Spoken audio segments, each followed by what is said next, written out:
My name is Piotr Borkowski. I am the Executive Director of the European State Forest Association. Forest Europe is the only policy-making platform which embraces the whole pan-European region. For us, managers of state forest assets across Europe, it's important to have the governments speaking with a unanimous voice and then agree by consensus of key policy approaches to how forests should be managed on the European continent. State of Europe's forest is a periodic reporting, reviewing and assessing of the situation and trends in the European forests.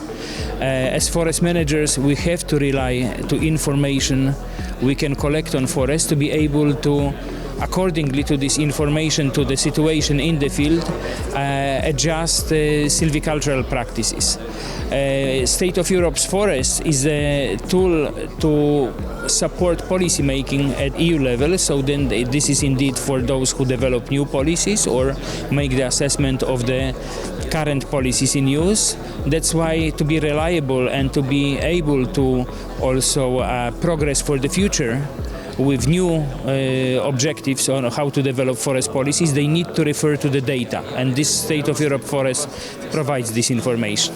State forestry is basically focusing on the entire scope of sustainable and multifunctional forest management concept, means that depending on what are the priorities given by particular governments or sometimes legislators, our members are obliged to fulfill the national policy objectives, but also those objectives which are popping up from European policies and legislation.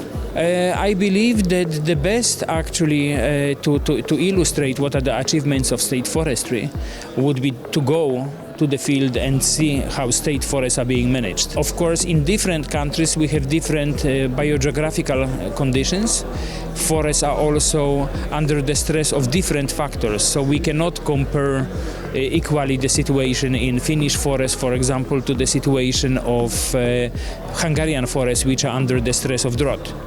But then in general, I think that when we go to the field, we can easily see that state forestry fulfills these multifunctional roles, because in addition to economic function, we offer the whole scope and variety of approaches to protect biodiversity, to serve also protective functions for the groundwater, for air, for infrastructure, for people well-being of city populations, for example.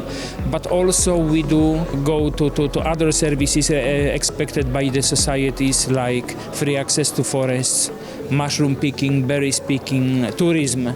So the entire scope, actually, it's a kind of a compendium where state forest managers are obliged to follow and then to provide what governments expect and the society as well.